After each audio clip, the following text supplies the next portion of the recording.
We've all felt it, haven't we? That little twitch, that like invisible pull to pick up our phone, even when we know we shouldn't. What if that feeling isn't just a bad habit, but maybe a subtle sign we're losing something? Well, something far more significant. It's a really compelling question, isn't it? Especially when you look at the data. It shows just how deeply ingrained these devices, have become in our lives. Today, on Milo and Avery, we're taking a deep dive into exactly that, the surprising psychology behind our digital habits and what truly happens when you actually decide to pull back. Yeah, let's get into it. We're starting this deep dive by really confronting just how omnipresent digital technology, especially smartphones, has become. You've got some incredible numbers to the table, and they paint a pretty stark picture. They certainly do. Consider this. The very first smartphone, IBM, Simon, only arrived in 1992. Seems like ancient history now, right? Right, yeah. But by 2022, mobile phone usage in a country like Turkey, for instance, had hit 95.8%. And for the 25-34 age group, an astonishing 98.3%. And it's not just Turkey. In the U.S., some statistical studies suggest Americans check their phones, on average, a staggering 262 times a day. Wait, 262 times? That's what they found. It works out to like once every 5.5 minutes. And maybe even more striking, one particular study, I think it had 103 respondents, found every single one of them owned a smartphone. Every single person. That's a moment of, wow, it makes you realize these aren't just phones anymore, are they? Not at all. They've really morphed into these multi-tools, replacing everything from cameras to calendars, clocks, even calculators. And you often hear about the attention economy, but what does that term really mean for us, the users, like day to day? Well, the smartphone is absolutely central to this attention economy. What's really fascinating here is that companies essentially profit by capturing our attention and then selling it to advertisers. It's a business model. Right. So digital media and applications are meticulously designed not just to grab, but to keep user attention. They often do this by triggering our brain's innate reward systems. Think about that aimless scrolling we all do sometimes. That almost involuntary urge to keep looking, even at, advertising emails or just checking your bank account for the 5th time without really thinking about it. It's like a constant stimulation loop, subtly tethering us. So we're not just consuming content, we're kind of the product. Yeah. And our attention is the currency. That's a good way to put it. But what are the actual psychological effects of being so constantly connected to this loop? Because it feels like more than just background noise sometimes. What did your research dig up? Yeah, it turns out this constant engagement, unfortunately, comes with some pretty significant psychological tolls. Studies have found direct links between smartphone addiction and, psychopathological symptoms like depression, anxiety, neuroticism, even eating disorders, and insomnia. Users themselves reported experiencing things like stress, sadness, aggression, and appearance anxiety. One particular study even showed a bidirectional relationship between smartphone addiction and depressive symptoms. And loneliness often acted as a mediating factor in that link. So they feed each other, the addiction and the depression. It seems so. The difficulty in controlling your actions and decisions because of excessive smartphone use seems to make you more prone to anxiety and depression. And there's also this other concept that's emerged, solitude deprivation. Solitude deprivation. Yeah. Our phones, it seems, have largely banished those precious moments where people are truly alone with their thoughts, completely free from external input. That's a chilling thought, solitude deprivation. So it's not just about feeling a bit overwhelmed, like you said. Yeah. It's actually experiencing measurable psychological symptoms because we've maybe lost that quiet inner space. That seems to be part of it. And I guess if you're never truly alone with your thoughts, you're probably not truly present with others either, right? Absolutely. That's the ripple effect. A 2023 Pew Research Center survey found that 62% of respondents felt less connected to their home communities than previous generations. 62%. Yeah. And they cited things like remote work and the shift to more online friendships. Technology now just pervades every part of life, profoundly affecting social interaction and relationships. Some parents in one study even spontaneously noted that meetings with a professional, like a therapist, were literally the only time their family spent together without screens present. Wow. Wow. That really underscores the scale of it.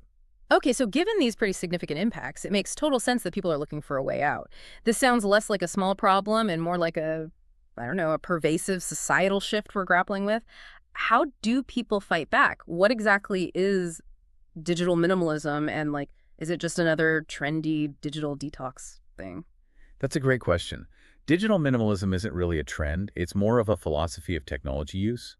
The idea is you consciously focus your online time on a small number of carefully selected and optimized activities, things that strongly support your personal values, and you happily miss out on everything else. Happily miss out.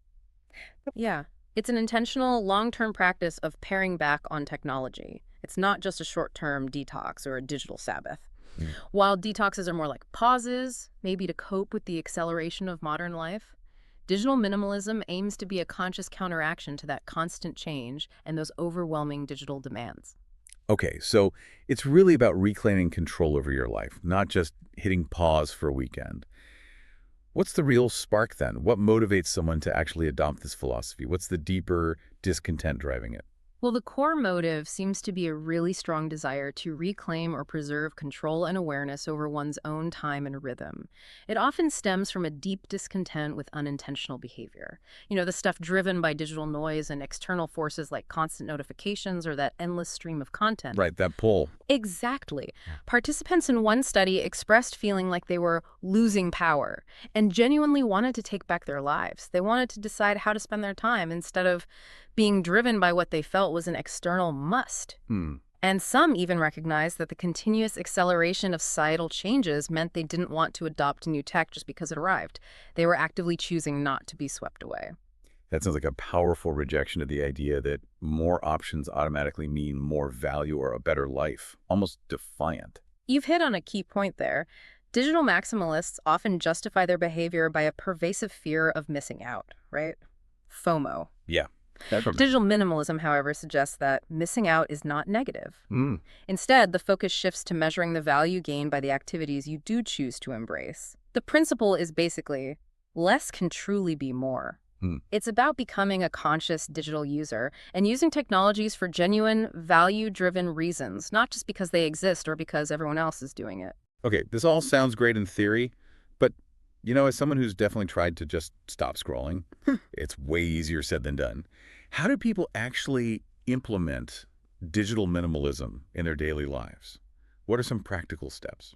It certainly requires concrete steps, you're right. On devices themselves, things like focus mode on Android, for example, that allows you to select specific apps to pause or only allow certain apps through silencing notifications for a designated period. Okay. There's also more hardcore software like cold turkey that completely blocks websites and applications on your computer, making it almost impossible to get around for a set time. Right, locking yourself out, basically. Okay, so that's the tech side, but beyond the actual gadgets, what about everyday habits? What behavioral changes are people making? Behavioral strategies are absolutely crucial. First, limiting physical access. This means intentionally doing things like leaving the smartphone at home sometimes, or placing it in another room, or assigning it a specific spot like a pocket or a handbag to avoid just mindlessly picking it up. Got it. Keep it out of sight, out of mind. Sort of.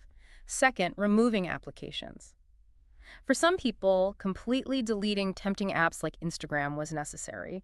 They found that even trying to limit their use with other strategies just felt too risky, the pull was too strong. Yeah, I can see that. Cold turkey, literally. Third, limiting notifications. Just turning off most notifications and being really careful about what accounts you follow can prevent those constant pulls for attention. Some people even use sleep mode during the day or make their screen black and white, which apparently makes the phone less visually attractive. Huh, black and white. Interesting. Fourth, screen-free zones and times. Implementing rules like no phones at the dinner table, some families make this a firm rule for quality interaction. Or keeping certain rooms like the bedroom or bathroom completely screen-free. Setting specific time zones, like maybe no smartphone use between 9 a.m. and 12 p.m. is another approach. Makes sense. And finally, finding alternatives. This involves actively replacing screen time with other activities, like reading a physical book on the train instead of instinctively reaching for your phone. What about families, though? How do parents navigate this? Especially when their kids are growing up in this hyper-connected world where it feels like they have to be online for school, for friends, for everything. That feels like a real minefield. Yeah, it's a significant area of negotiation and concern for parents. Absolutely. Yeah. They often feel this deep duty to be an attention ecologist for their children. Attention ecologist, I like that. Right. Guidelines for screen time. They generally vary by age. For instance, for children up to 2 years, the recommendation is often no screen time or maybe maximum of 5 minutes per day. For 2 4 years, maybe 30 minutes, often split into two 15-minute sessions. For 8 years, perhaps 1 hour, maybe in four 15-minute blocks. And then up to 3 hours for those 12 and older. Okay, so there are guidelines. Yes, but the real emphasis is on digital balance, ensuring children move, play, and connect with others before screen time, and trying to make any screen time as active and interactive as possible, like playing a game together or making a short movie, not just passive consumption. Right, interaction over just watching. Exactly. Parents are also encouraged to be role models, choose digital-free moments for the family and engage in what's called nonviolent communication online. The American Academy of Pediatrics even has a tool for creating a personalized media family plan. That's helpful. Okay, so it sounds like a lot of sustained effort to implement these changes, particularly for families. What are the tangible, real-world benefits people actually experience once they start practicing digital minimalism? Is it truly worth that uphill climb? The benefits seem to be quite significant, actually, and people often report gaining something truly precious, sort of reclaiming their inner landscape. Individuals consistently report increased control over their time and their rhythm, which leads to greater life balance and, importantly, reduced stress. Less stress. They feel more effective, less prone to multitasking, better able to focus on one thing at a time. It seems to foster a higher level of resonance with their own wishes and wants, boosting overall well-being and confidence, partly by reducing exposure to those online ideals that often provoke insecurity. Right, the comparison trap. Exactly. And we've even seen some compelling anecdotal evidence. There was a Reddit user who switched to a light phone, a very basic phone, and reported an explosion in creative projects, an incredible increase in reading time to 7 hours a week, 7 hours, wow. improved work productivity, and dramatically better relationships with family. They noted a vastly improved attention span and just a more peaceful life overall. Many people expressed feeling more present in the real world, experiencing increased creativity, and rediscovering old interests. So it really isn't just about cutting back negative stuff. It's about gaining something truly invaluable like attention, peace, creativity. That seems to be the core finding. But I imagine it's not all, rainbows and Zen gardens. Yeah. What are some of the challenges, the growing pains, when you try to disconnect from something so deeply ingrained in society? Oh, it's rarely a smooth journey. You're absolutely right. Many people experience a significant ambivalence. They're constantly questioning if their approach is right, especially when it directly opposes societal norms of, constant availability. Yeah, people expect you to reply instantly. Right. One study participant, Sarah, she explicitly struggled not to bring her phone to the toilet. She found it laughable how difficult it was. Relatable, maybe? Another really significant challenge is facing the silence or boredom, which, let's face it, is no longer really a habit in contemporary society. It's true. We fill every empty second. We do. People find themselves having to consciously replace the phone with another activity and initially find it very difficult to simply do nothing. Then there's also the constant evolving pressure from the attention mechanisms within apps themselves. They're always being refined to keep users hooked. It's an arms race for our eyeballs. Pretty much. And finally, just navigating the behavior of others and their expectations for your immediate availability presents these ongoing negotiations and sometimes awkward conversations. Okay, so it seems like a constant internal and external battle. But what do you do when you just get bored? When that primal urge hits to pick up the phone and scroll because there's nothing else immediately stimulating. How do you overcome that void? This is maybe where the core lesson, and arguably the greatest gain, lies. One Reddit user, when asked by a coworker what they do when bored, simply replied, "I just stay bored." Stay bored. Yeah.